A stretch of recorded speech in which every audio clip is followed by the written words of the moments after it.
ya nchi yetu ya Kenya. Na leo tuko na furaha sana kukupokelea hapa kwa hafla ya kuhakikisha kwamba hawa watu ambao walituchagua, hawa wangwana, hawa wananchi, hawa ambao ndo wenye nchi, hawa ambao ndo wenye mamlaka ambayo sisi tunatumia, ambao wametupatia sisi mamlaka hii tuitumie kuendeleza biashara yao, kuhakikisha ya kwamba shule zetu zinaendelea vifaavyo, kuhakikisha ya kwamba fedha yetu ambayo ni ya kujenga barabara inatumika vilivyo, kuhakikisha ya kwamba fedha yetu ambayo tuliweka katika Hustler Fund inatumika kwa kuwasaidia hawa kufanya biashara zao, kuhakikisha ya kwamba fedha ambayo tumeweka katika Hustler ya NSSF inafaidi hawa watu wakizeeka na kuwa mudu katika maisha yao. Mimi nakushukuru naibu wa rais. Hatujakuwa mbeleni na naibu wa rais katika kipindi ambacho kiko hapa, ambacho tumekitumia cha miaka 15 sasa tangu tuweke katiba mpya. Hatujapata naibu wa rais kuja kututembelea hapa katika uwanja huu na kwa hafla ambayo wewe umekuja kufanya hapa. Naomba nikushukuru naibu wa rais kwa sababu wewe ulipochaguliwa uliniambia ya kwamba mambo ambayo yamekuwa yakitusumbua utayatatua. Jambo la kwanza ambalo limetutatiza hapa ni umeme.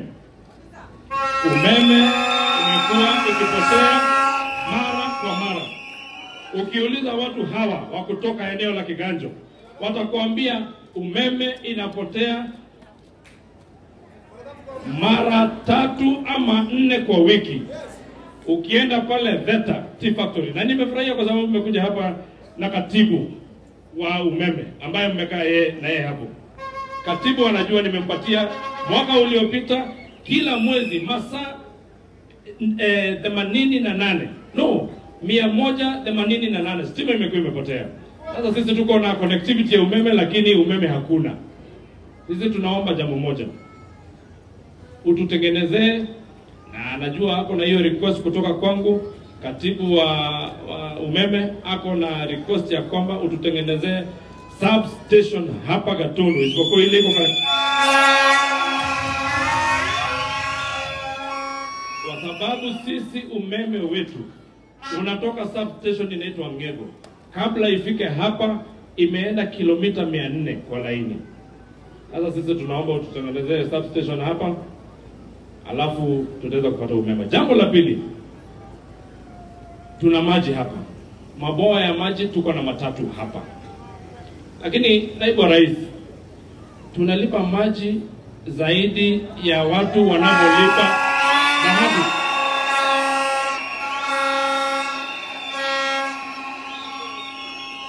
Mimi nataka kutangaza hapa wazi kwamba maji hapa ina bei kali kushinda maji inavyolipishwa Nairobi, Amerika na Jerumani.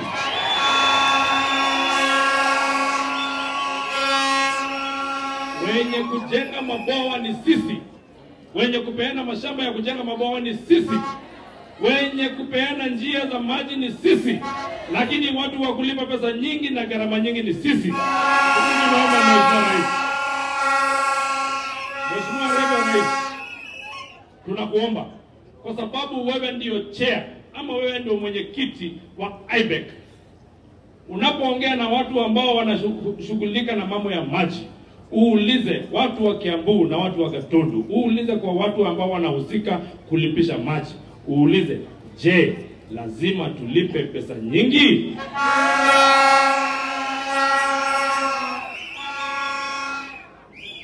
Jambo la tatu, Mheshimiwa Naibu wa Rais, nchi za kigeni. Mheshimiwa Naibu wa Rais, nataka nikushukuru. Na imesemekana miezi miwili inayokuja watakuwa wamemaliza.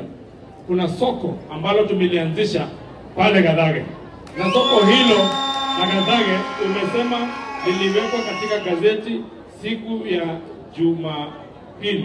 Ijumaa iliyopita. Mimi najua na najua watu wengine waliona hapa. Na limetangazwa hilo na soko la Mondoro ili yawe masoko ya kisasa.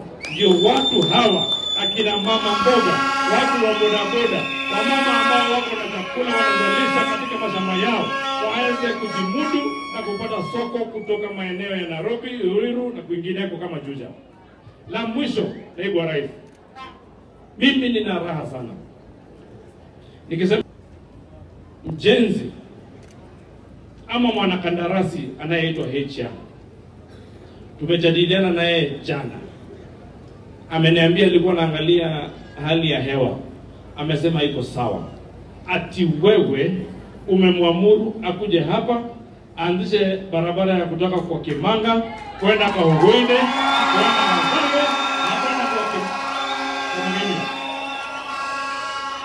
Mimi naibu wa rais, ukitoka hapa mimi nitabaki hapa, kwa sababu nitangojea mpaka siku ya kesho wakati ataleta equipment yake aanze kujenga. Umeniambia hivi sasa tuko na wewe, na nimehakikisha kwamba hivyo ndivyo ilivyo. Mwanakandarasi ambaye alipatiwa barabara ya kutoka Kagema kwenda Karatu atakuwa katika site juma lijalo.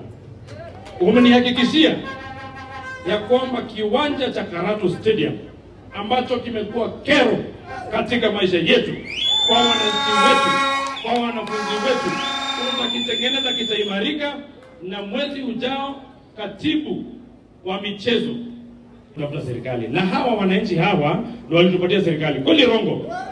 Kweli rongo?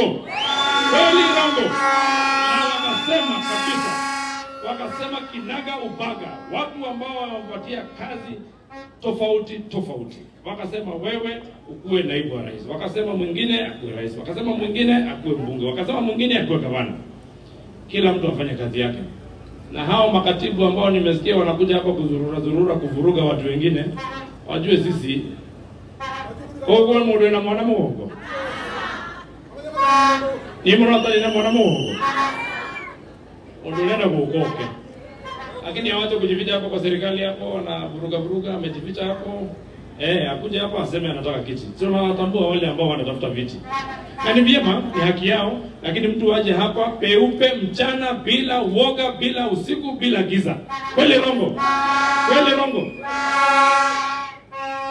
Sasa naibu wa rais, nadhani nimekwambia mambo yote ambayo nilihitaji kukwambia, na mimi nawaomba tumepangana hapa katika makundi ambayo tumekuja kusaidia kufanya biashara. Kweli rongo? Ukijuge jamii anini? Ndekore tu na hili kali yake ukenda kwa isidio horo amudu kwa grupu ina ndo mahembe. Ni mbona? Kore tu na. Ndio ni tare ya mbele.